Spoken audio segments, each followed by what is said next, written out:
हाँ तो फ्रेंड्स कहते हैं कि रात नहीं ख्वाब बदलता है, मंजिल नहीं कारवां बदलता है, जज्बा रखो जीतने का, क्योंकि किस्मत बदले ना बदले पर वक्त जरूर बदलता है। आइए इसी मोटिवेशन के साथ रोज की तरह आज भी आपका स्वागत है फोकस ऑन कैरियर क्लासेस में। आज हम लोग देखेंगे मैथ का सेट नंबर 35। इस क्वेश्चन का पीडीएफ जो है इसी वीडियो के नीचे डिस्क्रिप्शन बॉक्स में एक लिंक दिया गया है, आप जाकर के वहां से डाउनलोड कर सकते हैं और बनाने की कोशिश कीजिएगा। ठीक है, चलिए आज देखते हैं पहला क्वेश्चन।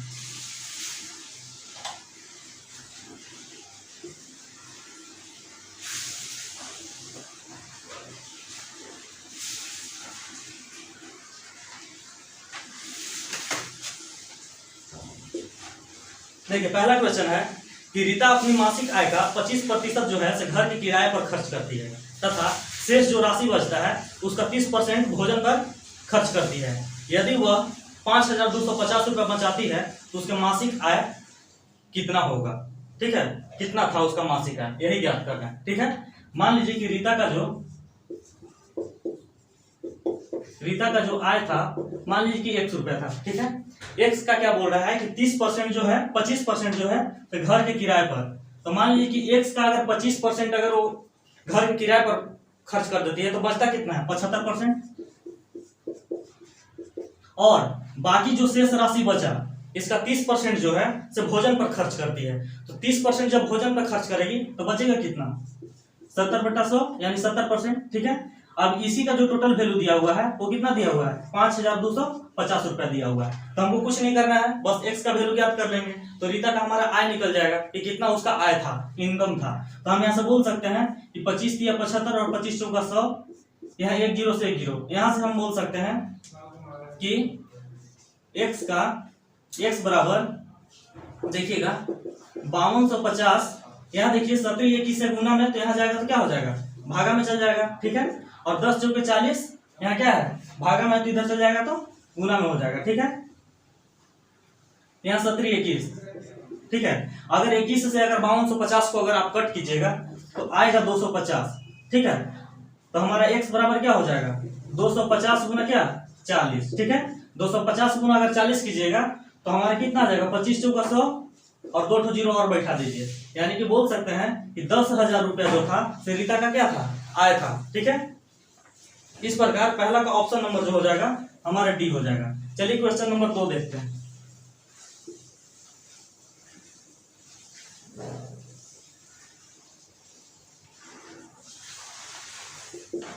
देखिए क्वेश्चन नंबर 2 है कि 2 हवाई जहाज की गति का अनुपात जो है 7:15 है। यदि पहला हवाई जहाज 3 घंटे में 1050 किलोमीटर की दूरी तय करता है तो दूसरा हवाई जहाज की गति क्या है। ठीक है, मान लीजिए 2 हवाई जहाज है, पहला और दूसरा, और इन लोग का जो स्पीड का जो अनुपात दिया हुआ है ना वो दिया हुआ है 7:15।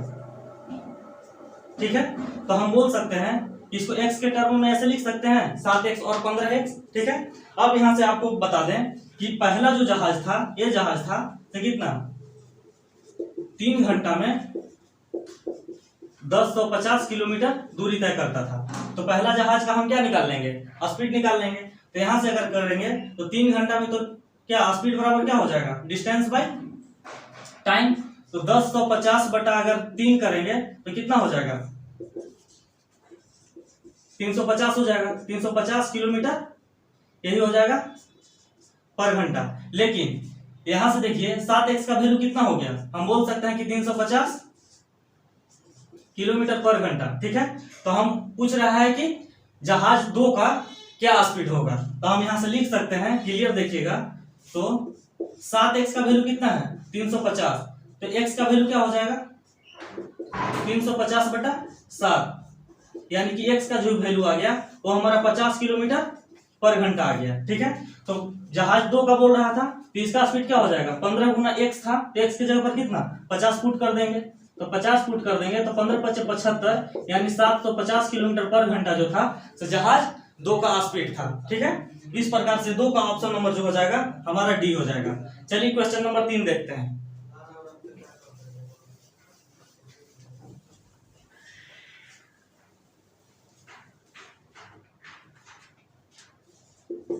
देखिए क्वेश्चन नंबर 3 है कि 2 संख्याओं का अनुपात जो है 5:3 है और उनका जो योग है 560 है।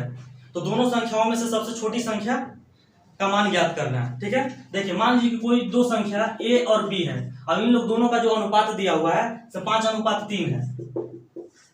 तो x के टर्म में लिखेंगे तो 5x/3x लिख सकते हैं। और यही दोनों संख्या का जो योग जो दिया हुआ है, कुल जोड़ जो दिया हुआ है वो कितना दिया हुआ 560। यानी कि बोल सकते हैं कि 5x + 3x बराबर कितना दिया हुआ है 560। ठीक है, तो यहां से लिख देंगे 5 और 3 8x बराबर 560। x का वैल्यू क्या हो जाएगा 560/8, यानी कि 8 × 7 = 56। यानी x का वैल्यू जो आ गया वो कितना आ गया 70 आ गया। तो बोल रहे हैं कि सबसे छोटा संख्या क्या होगा। तो आप यहां से कंसीडर कर सकते हैं कि 5 और 3 में सबसे छोटा कौन दिख रहा है 3 दिख रहा है। तो 3x का हम वैल्यू निकाल लेंगे। तो 3x का वैल्यू कितना 70, यानी कि बोल सकते हैं कि दूसरा का संख्या जो हो जाएगा तो कितना हो जाएगा 210। यही हमारा क्या हो जाएगा आंसर हो जाएगा। यही अगर पहला संख्या बोलता तो 5x में क्या 5 और x की जगह पर 70 पुट कर देते तो कितना 7 × 5 = 35।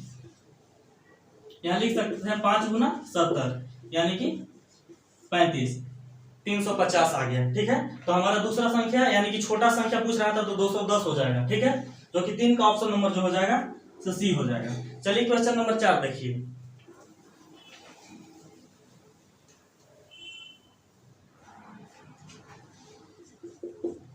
देखिए क्वेश्चन नंबर 4 है कि निश्चित साधारण ब्याज पर 500 की राशि 2 वर्ष में 600 हो जाती है। यदि ब्याज दर को आधा कर दिया जाता है तो 500 की राशि 2 वर्ष में कितना हो जाएगा। देखिए जो हमारा प्रिंसिपल जो दिया हुआ है, मूलधन जो दिया हुआ है तो 500 दिया हुआ है, और 2 वर्ष का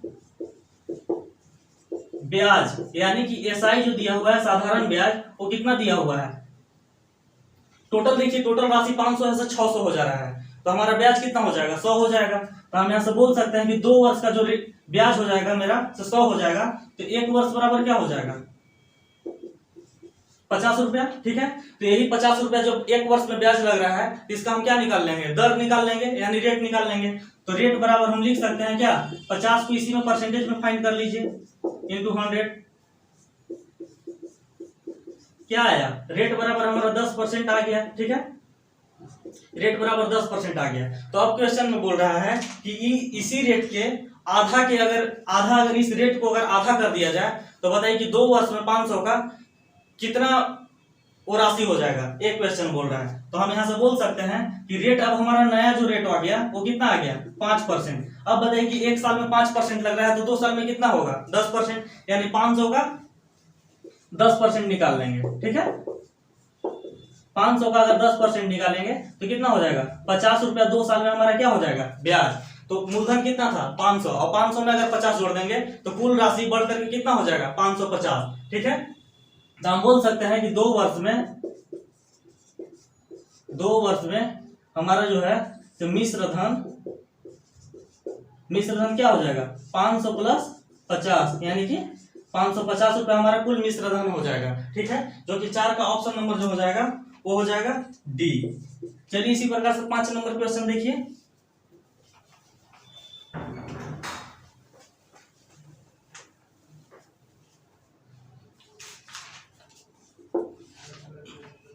पांच नंबर क्वेश्चन है कि 3, 4, 5 और 6 द्वारा विभाजित होने वाली सबसे बड़ी 6 अंक की संख्या के अंकों का योग ज्ञात करना है। ठीक है, 6 अंक की सबसे बड़ी संख्या वो संख्या जो 3, 4, 5 और 6 से विभाजित हो जाए उसको ज्ञात करना है। ठीक है, तो अब बताइए कि 6 अंक की सबसे बड़ी संख्या की अगर बात करें तो 9 को हम कितना बार लिख देंगे 6 बार। देखिए 9 को हम 6 बार लिख दिए। अब बताइए कि इसी संख्या को कितना 3, 4, 5, 6 से विभाजित होना चाहिए। 3, 4, 5 और 6 से इसको क्या ले लेंगे हम एलसीएम ले लेंगे। एलसीएम अगर 3, 4, 5, 6 का अगर आप एलसीएम निकालिएगा तो 60 हो जाएगा। अब देखते हैं कि 60 से इसमें क्या करेंगे भाग देंगे। ठीक है, देखते हैं 60 से भाग दे करके एक बार में लगाएंगे तो कितना 60 यानी कि 39। यहां से एक 9 को और उतार देंगे। ठीक है, तो यहां से हम क्या लिख देंगे 6, 6, 36 यानी कि कितना 360। फिर मेरा क्या बच जाएगा 39, एक और 9 को उतार देंगे तो 6 बार में जाएगा 360, फिर 39 आ जाएगा। फिर यहां से हम क्या उतारेंगे एक 9 और उतारेंगे तो फिर कितना 660 यानी कि 39, एक 9 और बच रहा है, फिर उतार दीजिए 39, यानी कि कह सकते हैं कि 6 अंक की सबसे बड़ी संख्या जो ये हुआ, इसमें क्या आ रहा है 3 4 5 6 से अगर इसी संख्या से अगर भाग दिया जाता तो क्या होता, इसमें 39 ज्यादा शेष बच जा रहा था, मतलब कि 60 से भाग देते हैं तो 39 ज्यादा बच जा रहा है, तो 39 को क्या करेंगे घटा देंगे, यानी कि हम 999 इसमें से क्या करेंगे 39 को हम घटा देंगे 06999, यानी कि जो हमारा जो आ गया जो संख्या वो क्या आ गया इतना आ गया। ठीक है, अब बोल रहा है कि इस संख्याओं का अंकों का योग क्या हो जाएगा, तो चलिए सबको जोड़ दीजिए, सबको जोड़ देना है, तो कितना लिख सकते हैं 9 दूनी 18, 9 तिया 27, 9 चौके 36 और 6 कितना हो गया 42, यानी कि हम कह सकते हैं कि 3 4 5 और 6 द्वारा विभाजित होने वाली 6 अंक की सबसे बड़ी संख्याओं का जो योग होगा, आपस में अंकों का योग होगा, वो कितना हो जाएगा 42 हो जाएगा। ठीक है, जो कि 5 का ऑप्शन नंबर हमारा डी हो जाएगा। चलिए क्वेश्चन नंबर 6 देखिए।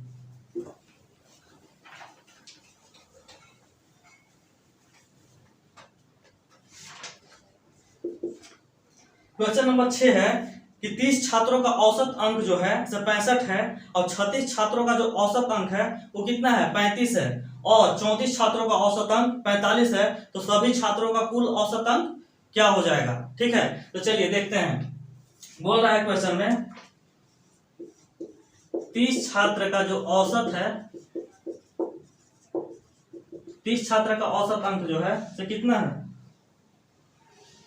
65 दिया हुआ है। ठीक है, अब 36 छात्रों का जो दिया हुआ है कितना दिया हुआ है, ये दिया हुआ है 35 दिया हुआ है, और एक दिया है 34 छात्र का जो दिया हुआ है वो दिया हुआ है कितना 45 दिया हुआ है। ठीक है, तो टोटल अगर छात्र की बात करें तो कितना हो जाएगा 30 36 34 जोड़िएगा तो 100 हो जाएगा। ठीक है, लेकिन अगर टोटल छात्रों द्वारा कुल अगर अंक की अगर बात किया जाए तो हम क्या लिख सकते हैं 30 गुना 65, यानी कि 30 छात्रों द्वारा कुल अंक प्राप्त किया गया अंक क्या हो जाएगा 30 गुना 65 प्लस लिख देंगे कितना 36 गुना 35 प्लस 34 गुना 45, कुल अंक हो गया, और कुल संख्या जो लड़का का जितना संख्या है उससे भाग दे देंगे तो हमारा औसत निकल जाएगा। ठीक है, यहां से अगर हम लोग फाइंड करेंगे तो जो आ जाएगा तो 30 और 65 को अगर मल्टीप्लाई कीजिएगा तो 1950 आएगा,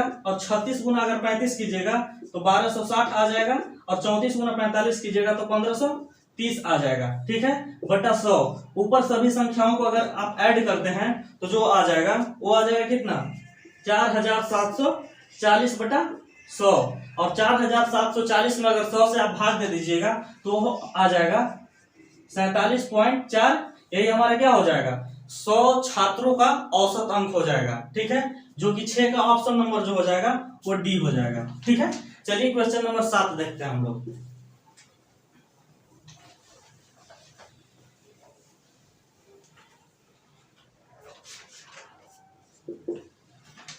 7 नंबर क्वेश्चन है कि एक देखिए थोड़ा अच्छा क्वेश्चन है, एक रबड़ का मूल्य 3 रुपया है। ठीक है, 20 रबड़ का मूल्य 3 कलमों के मूल्य के बराबर है, एक कलम का मूल्य 2 पेंसिल के मूल्य के बराबर है, और 6 पेंसिल का मूल्य जो है 5 मार्कर के मूल्य के बराबर है, तो एक मार्कर का मूल्य क्या हो जाएगा। देखिए एक रबड़ का मूल्य जो है 3 रुपया दिया हुआ है, अकॉर्डिंग टू क्वेश्चन लिखते हैं 20 रबड़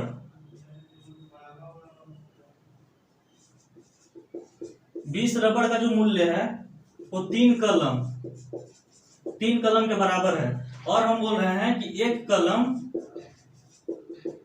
बराबर कितना दिया हुआ है 2 पेंसिल, और दिया हुआ है कि 6 पेंसिल बराबर 5 मार्कर, एक मार्कर का वैल्यू निकालना है, एक मार्कर का क्या वैल्यू आ जाएगा। ठीक है, चलिए देखिए, अगर देखिए एक रबड़ का मूल्य अगर 3 रुपया है तो 20 रबड़ का मूल्य क्या हो जाएगा, इसका वैल्यू 60 हो जाएगा। अब बताइए कि 3 कलम का अगर 60 रुपया हो जाता है तो एक कलम का कितना हो जाएगा, एक कलम को हम बोल सकते हैं ₹20, तो एक कलम बराबर यहाँ कितना हो जाएगा ₹20। अब बताइए कि 2 पेंसिल का दाम अगर ₹20 है तो एक पेंसिल का दाम कितना हो जाएगा, एक पेंसिल का दाम ₹10 हो जाएगा। तो हम बोल सकते हैं कि 6 गुना पेंसिल है तो एक पेंसिल का दाम ₹10 हो रहा है, तो ₹60 हो जाएगा 6 पेंसिल का दाम। अब इसी में 5 मार्कर आ रहा है, तो अब बताइए कि 5 मार्कर का दाम ₹60 हो जा रहा है, तो एक मार्कर बराबर क्या लिख देंगे 60/5, यानी कि हम बोल सकते हैं कि ₹12 जो हो गया से हमारा क्या हो गया, एक मार्कर का दाम हो गया। ठीक है, जो कि 7 का ऑप्शन नंबर जो हो जाएगा हमारा बी हो जाएगा। चलिए क्वेश्चन नंबर 8 देखिए।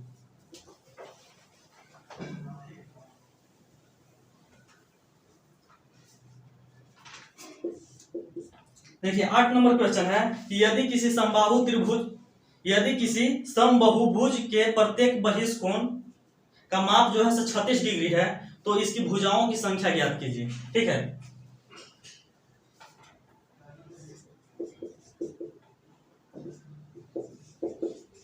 बहिष्कोण जो है, बहुभुज का जो बहिष्कोण जो है वो कितना है 36 डिग्री है। तो बोल रहा है कि भुजा निकालना है, भुजा की संख्या। तो आप जानते होंगे कि कुल अगर बहिष्कोण की अगर ये बात करें तो टोटल होता है इसका फॉर्मूला 360 बटा बहिष्कोण।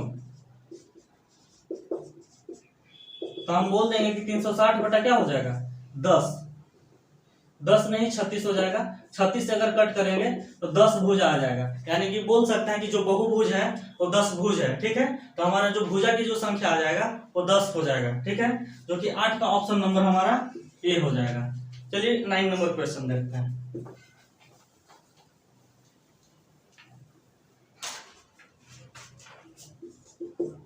नौ नंबर क्वेश्चन है कि वृत्त x² + y² बराबर a² है, तो बिंदु 0 और 4 से गुजरता है, तो बताना है कि a का मान क्या हो जाएगा। ठीक है, चलिए देखिए, जब इस टाइप का क्वेश्चन रहता है तो दिया हुआ है कि एक वृत्त है जो गुजरता है कितना x² + y² = a²। ठीक है, और जो इसका जो बिंदु जो दिया हुआ है, बिंदु जो दिया हुआ है 0 और 4 दिया हुआ है। ठीक है, तो बोल रहा है कि a का मान ज्ञात कीजिए। तो ये जो बिंदु दिया हुआ है हम इसको बोल सकते हैं कि x और y का वैल्यू दिया हुआ है। ठीक है, तो x और y का वैल्यू दिया हुआ है तो इसको पुट कर देंगे। तो x² यानी x का वैल्यू अगर 0 पुट करेंगे तो हमारा 0 हो जाएगा, और y का वैल्यू कितना है 4, तो 4 का स्क्वायर = क्या a का स्क्वायर हो जाएगा। ठीक है, तो a² बराबर क्या लिख सकते हैं 16, a बराबर हमारा क्या आ जाएगा 4, यानी कि हम बोल सकते हैं कि a का मान जो हो जाएगा 4 हो जाएगा। ठीक है, जो कि 9 का ऑप्शन नंबर हमारा डी हो जाएगा। चलिए क्वेश्चन नंबर 10 देखिए।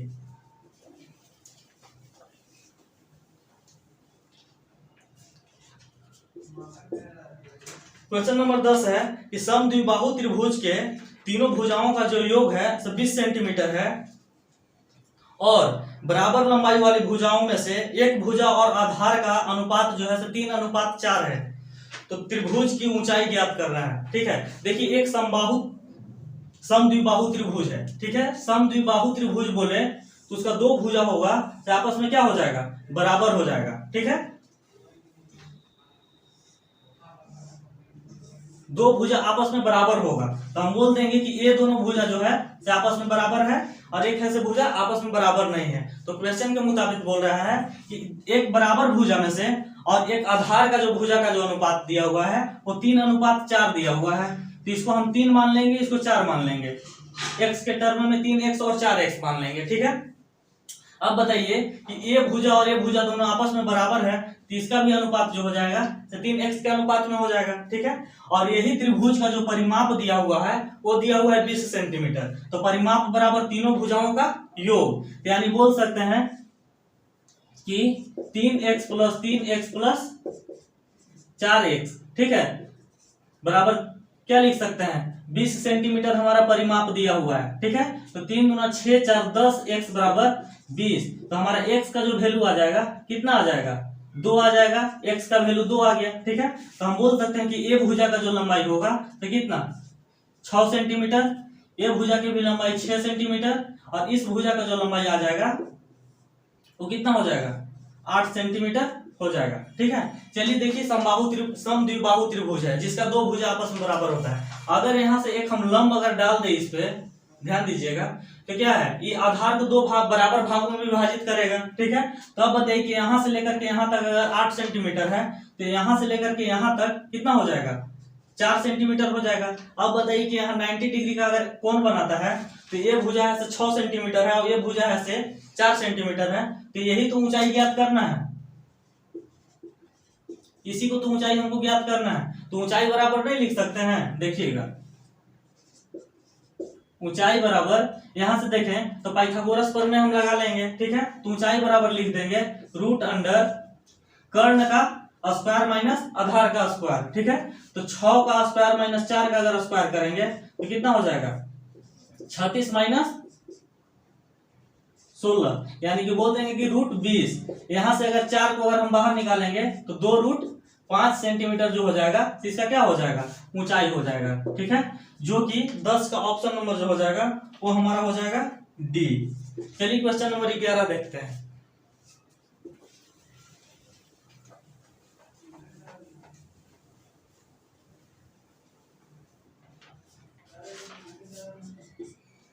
देखिए क्वेश्चन नंबर 11 है कि रूट अंडर 225 बराबर 15, ये सबको पता है, ठीक है।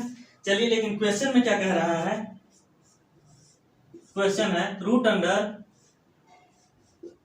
यहाँ पे दशमलव दिया हुआ है और प्लस किया हुआ है, root under 0.0225 plus root under 0.000225 ये दिया हुआ है, इसी का फाइंड करना है। तो एग्जाम में बहुत सारा क्वेश्चन जब इस टाइप का आता है तो ये तो सबको जानता है कि अगर 225 का अगर रूट करेंगे तो 15 आएगा, लेकिन 2.25 का रूट करेंगे तो क्या आएगा, यहाँ पे दशमलव ज्ञात करने में क्या होती है, गलती हो जाती है, ठीक है। तो यहाँ से हम देखेंगे कि अब बताइए इसका मेन फंडा यही है कि अगर 225 को अगर हम यहाँ पे अगर कंसीडर करें तो इसका रूट करेंगे तो कितना होगा, 15 होगा। लेकिन अब पता करना है कि दशमलव हम कहाँ बैठा है। तो बताइए रूट के अंदर 2 अंक के बाद दशमलव है, तो जब रूट के बाहर जब आएगा ना तो 1 अंक के बाद दशमलव बैठा देना है, यहाँ क्या हो जाएगा 1.5 हो जाएगा। जस्ट इसी प्रकार से अगर इस टर्म को बोले तो इसको में भी तो 15 होगा रूट करने के बाद, लेकिन दशमलव कितना अंक के बाद है, यहाँ पे कितना है 4 अंक पर दशमलव है, तो यहाँ 2 अंक के बाद दशमलव बैठाएंगे तो 1 2,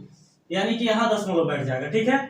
अगर इस टर्म में बोले तो देखिए 6 अंक के बाद दशमलव दिया हुआ है, ठीक है, यानी कि 3 अंक के बाद दशमलव हमको बैठाना है, ठीक है। तो हम यहाँ से लिख देंगे 0.015, ठीक है। चलिए इस सब को अगर आपस में हम जोड़ेंगे तो चलिए देखिए जोड़ने का तरीका, देखिए 1.5 ऐसे लिखेंगे, फिर क्या लिखेंगे 0 और 15, ठीक है, फिर पॉइंट दिया हुआ है, फिर 0 लिखेंगे, 1 लिखेंगे, 5 लिखेंगे और सबको आपस में क्या करना है, जोड़ दीजिए, ठीक है।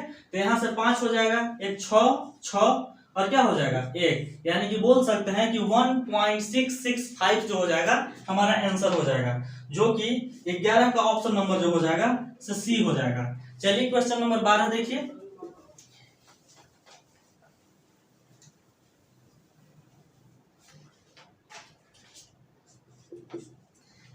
देखिए 12 नंबर क्वेश्चन है कि यदि x+1 और x+2 ax³ + 3x² + bx के गुणनखंड है तो a और b का मान ज्ञात कीजिए। देखिए एक समीकरण दिया हुआ है ax³, ठीक है, + 3x² और दिया हुआ है +bx, ठीक है, यहाँ बराबर 0 मान लेते हैं, ठीक है। दिया हुआ है कि इसका 2 गुणनखंड दिया हुआ है, एक गुणनखंड दिया हुआ है x+1 दिया हुआ है और x+2, ये 2 गुणनखंड दिए हुए हैं। तो अब बताइए कि a और b का मान ज्ञात करना है, ठीक है। चलिए देखिए कैसे ज्ञात करते हैं।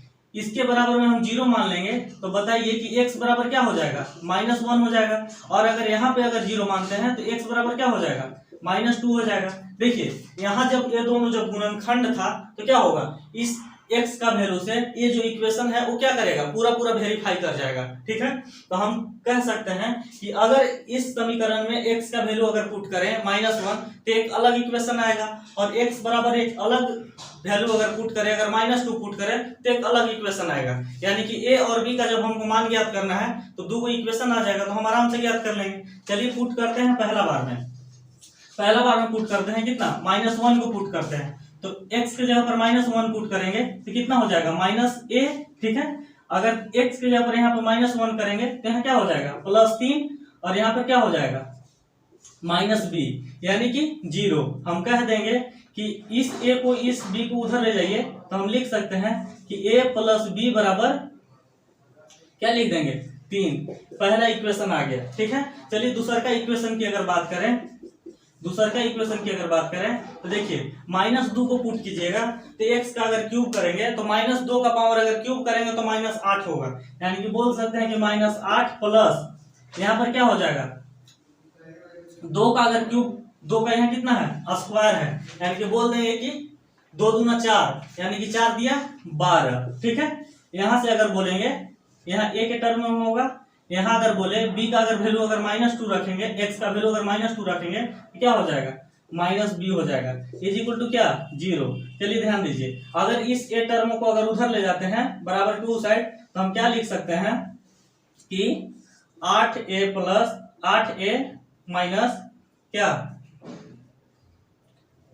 यहाँ पे लिखा था माइनस में 2b लिखा था, तो हम यहाँ पे बोल देंगे कि plus 2b is equal to 12। यहाँ से देखिए 2 को हम कॉमन ले लेंगे तो 4a plus b is equal to क्या हो जाएगा 12। 2 से अगर कट कीजिए तो 6, यानी कि दूसरा का जो इक्वेशन आ गया 4a plus b is equal to 6 आ गया, इक्वेशन नंबर 2। अब देखिए 2 इक्वेशन आ गया, तो हम यहाँ से लिख सकते हैं कि a प्लस b बराबर अगर 3 है और 4a प्लस b बराबर कितना है 6 है, ठीक है। चलिए इसको क्या करिए, इसको आपस में घटा दीजिए, अगर घटाएंगे तो साइन चेंज होता है, ठीक है, साइन चेंज कर दीजिए। देखिए अगर a और b, अगर b में से अगर b को घटा देंगे तो क्या हो जाएगा खत्म हो जाएगा। अब बताइए कि a में से अगर 4a घटाएंगे तो कितना हो जाएगा 3a बराबर, यहाँ अगर देखिए तो यहाँ क्या लिख देंगे -3, तो हमारा जो a का वैल्यू आ जाएगा वो कितना आ जाएगा 1 आ जाएगा। अब बताइए कि a का वैल्यू अगर 1 है तो इक्वेशन अगर 1 में अगर a का वैल्यू अगर 1 पुट करेंगे तो b का वैल्यू क्या आ जाएगा 2, ठीक है। तो अब आप ऑप्शन में देख लीजिए कि कौन में है, इस प्रकार से a का वैल्यू 1 और b का वैल्यू 2, जो कि ऑप्शन नंबर हमारा कितना है डी है, ठीक है। चलिए क्वेश्चन नंबर हम लोग 13 देखेंगे, ठीक है।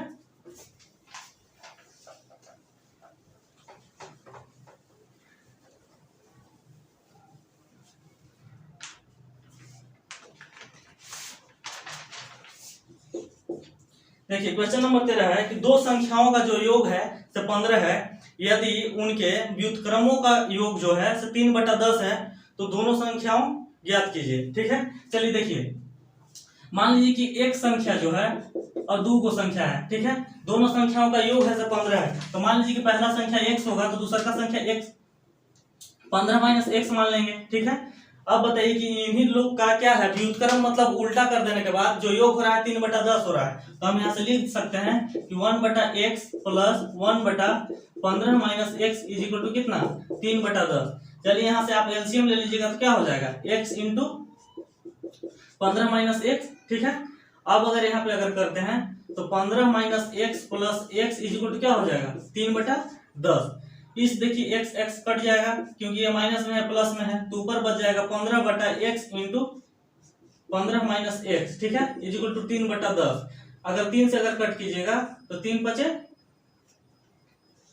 15, यानी कि जो हमारा इक्वेशन आ जाएगा हम लिख सकते हैं, देखिए तिरछा तिरछी मल्टीप्लाई कीजिएगा तो x into 15 - x is equal to क्या हो जाएगा 50। चलिए यहाँ से मल्टीप्लाई कीजिए 15x - x square is equal to 50।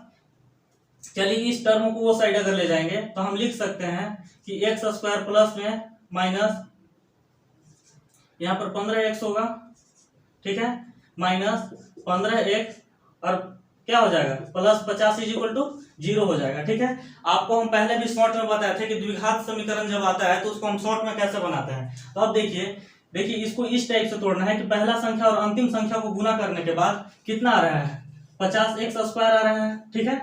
50x² आ रहा है। और बीच वाला संख्या को ऐसा टर्म में तोड़ना है, दो टर्म में, कि जोड़ने और घटाने के बाद -15x होना चाहिए और गुना करने के बाद क्या आना चाहिए, 50x² आना चाहिए। तो चलिए इसको अगर दो टर्म में अगर तोड़ेंगे तो देखिए -10 और अगर -5 में तोड़ दें तो देखिए 10 और -5 अगर आपस में जोड़ेंगे तो -15 हो जाएगा। और गुना करने के बाद देख लीजिए कितना आ जा रहा है, 50x आ जा रहा है, 50x² आ जा रहा है। तो अब हम बताइए कि x का जब वैल्यू की अगर बात करते हैं तो यहाँ पे आपको बताए थे कि दो टर्म में जब इसको हम तोड़ेंगे तो क्या है, अगर ये माइनस में है तो x का वैल्यू 2 आएगा, 2 को आएगा तो एक हो जाएगा 10 और एक हो जाएगा क्या 5। बस साइन में परिवर्तन करके लिख देना होता है, ठीक है। यानी कि द्विघात समीकरण है तो x का वैल्यू 2 आएगा। अगर x का वैल्यू अगर 10 लेंगे और कितना एक का वैल्यू कितना आ रहा है, 5 आ रहा है, यानी कि कह सकते हैं कि अगर x का वैल्यू अगर हम लेते हैं कितना लेते हैं 10, तो हम यहाँ से बोल सकते हैं कि अगर पहला संख्या अगर x का वैल्यू 10 लेंगे तो कितना आ जाएगा, 5 आ जाएगा। अगर इसका अगर मान 5 लेंगे तो इसका मान कितना आ जाएगा, 10 आ जाएगा। यानी कि हम बोल सकते हैं कि 10 और 5 जो आएगा वही हमारा क्या हो जाएगा, आंसर हो जाएगा, ठीक है। यानी कि पहला संख्या 10 था और दूसरा का संख्या कितना था, 5 था। अगर इसी को अगर उलट करके अगर आपस में मतलब व्युत्क्रम करके अगर जोड़ देते हैं तो 3/10 हो जाएगा, ठीक है। जो कि 13 का जो ऑप्शन नंबर जो हो जाएगा हमारा ए हो जाएगा। चलिए क्वेश्चन नंबर 14 देखते हैं।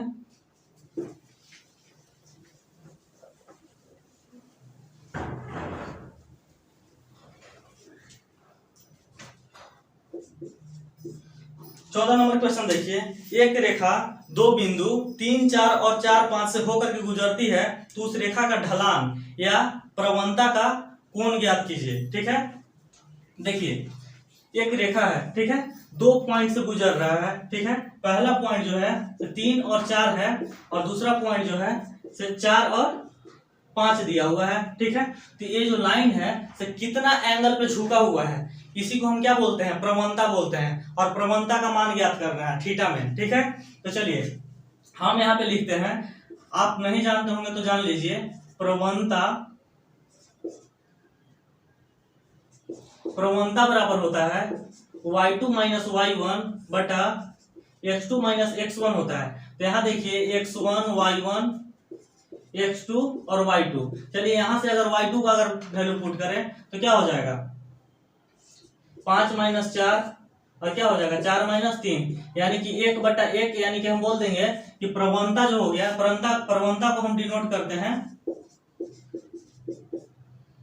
m से, और m का वैल्यू कितना आ गया, 1 आ गया, ठीक है। और प्रवणता को एक टर्म और लिखते हैं, क्या लिखते हैं, tan थीटा के टर्म में लिखते हैं, ठीक है। तो tan थीटा बराबर 1। तो अब बताइए कि tan थीटा बराबर, tan के टर्म में अगर 1 का अगर मान बोले तो tan 45 का होता है, ठीक है, सबको याद है, tan 45 लिख देंगे, ठीक है। अब tan कैंसिल हो जाएगा तो हमारा जो थीटा का वैल्यू आ गया वो क्या आ गया, 45 डिग्री हमारा क्या आ गया, थीटा। यानी कि जब भी ये जो लाइन होगा इस पॉइंट से जब गुजरा होगा तो इसका जो झुकाव रहा होगा वो 45 डिग्री रहा होगा, ठीक है। जो कि 14 का ऑप्शन नंबर जो हो जाएगा वो हो जाएगा हमारा डी। चलिए क्वेश्चन नंबर 15 देखिए।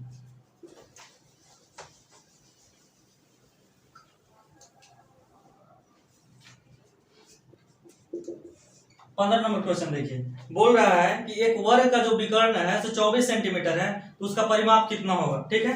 देखिए वर्ग ऐसा होता है जिसका चारों भुजा क्या होता है, आपस में बराबर होता है। इसका जो विकर्ण जो दिया हुआ है वो दिया हुआ है 24 सेंटीमीटर, ठीक है।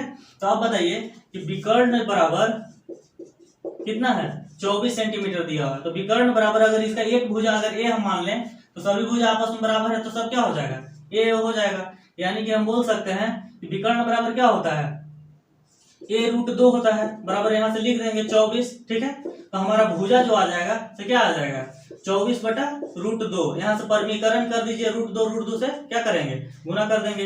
तो बताइए √2 आपस में अगर गुना करेंगे तो क्या आ जाएगा, 2 आ जाएगा। अगर 2 से अगर कट करें तो 12, ठीक है। यानी कि 12√2 जो आ गया तो इसका क्या आ गया, एक भुजा आ गया, ठीक है। तो अब बताइए कि परिमाप बराबर क्या लिखते हैं, 4 गुना भुजा लिखते हैं, ठीक है। भुजा का वैल्यू कितना है 12√2। तो हम लिख सकते हैं कि बर चौक 48√2 जो हो जाएगा तो हमारा क्या हो जाएगा, इसका परिमाप आ जाएगा, ठीक है, पेरीमीटर हो जाएगा। जो कि 15 का ऑप्शन नंबर जो आ जाएगा तो बी आ जाएगा। चलिए क्वेश्चन नंबर 16 देखिए।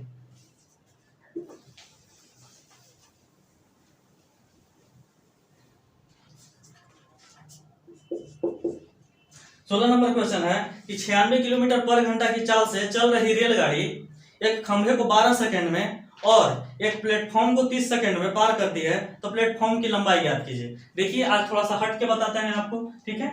मान लीजिए कि एक खंभा है, ठीक है, खंभा है, ट्रेन का जो स्पीड जो दिया हुआ है वो दिया हुआ है 96 किलोमीटर पर घंटा दिया हुआ है। मान लीजिए कि कोई प्लेटफॉर्म है, ठीक है, मान लीजिए कि ये प्लेटफॉर्म है। इस बताइए कि खंभा को पार करने में कितना समय ले रहा है, ध्यान दीजिएगा 12 सेकेंड।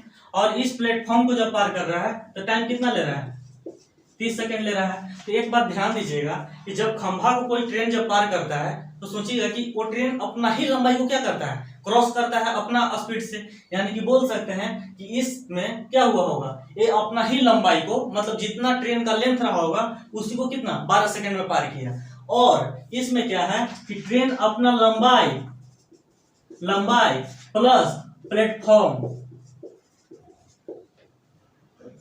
प्लेटफॉर्म को कितना 30 सेकंड में पार किया, ठीक है। तो अब बताइए, यहाँ पे थोड़ा सा ध्यान दीजिएगा, फिर से देखिएगा। ये लंबा एक खंभा है, ठीक है, इस खंभा को पार कर रहा है 12 सेकंड में, यानी कि ट्रेन जो है से अपना ही लंबाई को कितना 12 सेकंड में पार कर रहा है। और एक प्लेटफॉर्म को जब पार कर रहा है तो ट्रेन का लंबाई प्लस प्लेटफॉर्म का लंबाई दोनों ऐड होकर के उसको पार करने में ले रहा है 30 सेकंड। यानी कि बोल सकते हैं कि सिर्फ प्लेटफॉर्म का अगर बात करें तो हम इसका अगर अभीष्ट जो समय जो लगेगा, अभीष्ट जो समय लगेगा तो कितना 30 में से हम 12 घटा देंगे, 30 माइनस 12, यानी कि प्लेटफॉर्म को सिर्फ अगर प्लेटफॉर्म की बात करें तो 30 माइनस 12 और क्या यही स्पीड से हम मल्टीप्लाई कर देंगे तो 96, और इसको हम मीटर पर सेकंड में चेंज कर लेंगे। तो यहाँ लिख देंगे 18/5/18 लिखेंगे, ठीक है। चलिए यहां से अगर करेंगे तो 30 में से अगर 12 घटाएंगे तो 18 गुना 96/18, 18 से 18 कट जाएगा तो 96 गुना 5 करेंगे तो कितना हो जाएगा, 6 × 30 के 0 हाथ में 3 और 9 × 45 3 48, यानी कि बोल सकते हैं कि 480 मीटर जो था से प्लेटफॉर्म का क्या था, लंबाई था, ठीक है। जो कि ऑप्शन नंबर जो हो जाएगा 16 का वो हो जाएगा कितना, डी हो जाएगा, ठीक है। चलिए क्वेश्चन नंबर 17 देखिए।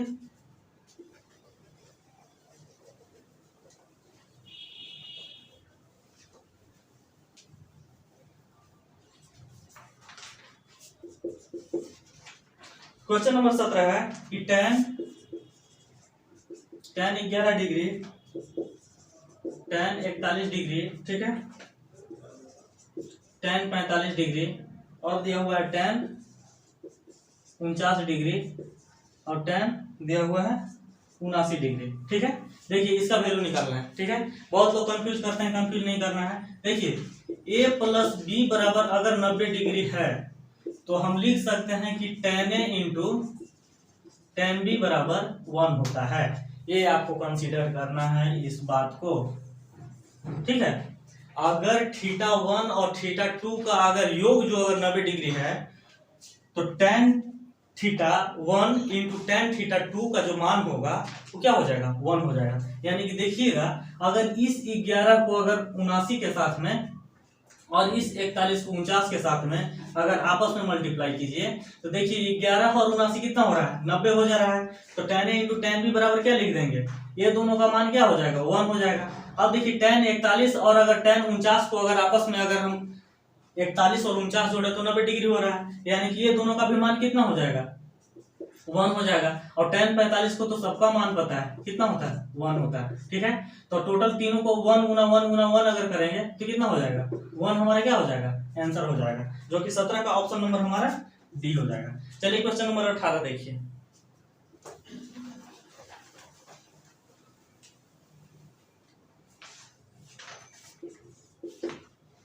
क्वेश्चन नंबर 18 है कि एक समबाहु त्रिभुज का एक भुजा 14√3 है तो इसके अंतःवृत्त का क्षेत्रफल ज्ञात कीजिए, ठीक है। एक समबाहु त्रिभुज है, समबाहु त्रिभुज बोले तो इसका तीनों भुजा जो है क्या होता है, आपस में बराबर होता है और इसके एक अंदर में एक क्या हुआ है, एक वृत्त बना हुआ है, ठीक है। अब इस बोल रहा है कि इस वृत्त का क्षेत्रफल ज्ञात करना है और इस समबाहु त्रिभुज का जो है एक भुजा जो दिया हुआ है 14√3 दिया हुआ है, ठीक है। तो अब बताइए कि समबाहु त्रिभुज के अंतः त्रिज्य खंड का अंतः त्रिज्या जो होता है उसका क्या होता है,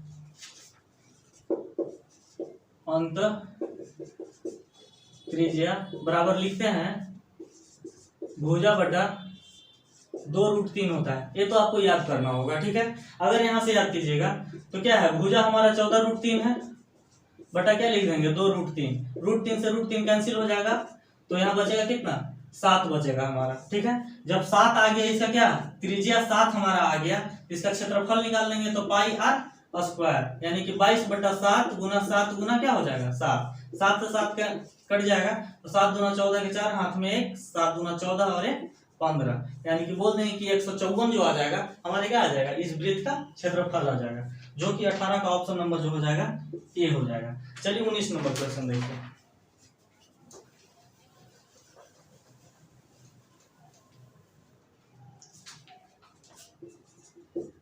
देखिए 19 नंबर क्वेश्चन क्या कह रहा है कि यदि x + 1/x का मान जो है से -2 दिया हुआ है तो x⁴ 2n+1 plus 1/x⁴ 2n+1 का मान ज्ञात कीजिए, ठीक है।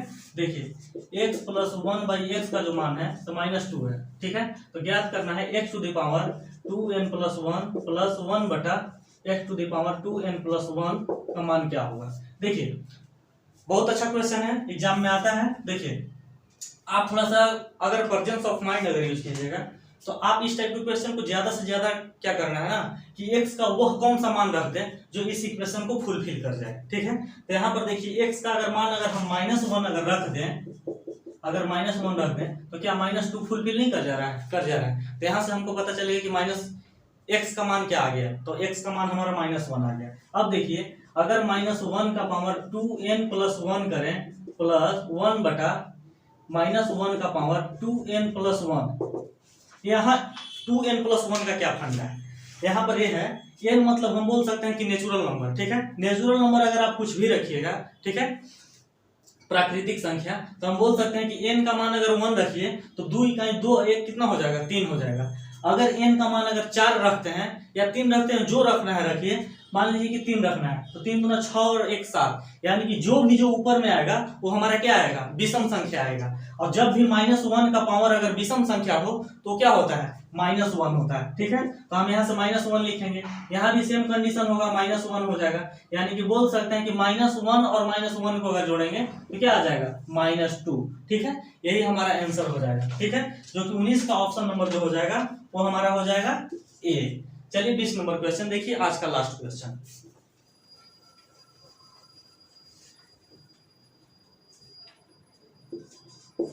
बीस नंबर क्वेश्चन है, यदि x² + 1 = x है और x³ + x बराबर कितना है x² है, तो x³ का मान याद करना है। देखिए दिया हुआ है x² + 1 = x दिया हुआ है, ठीक है।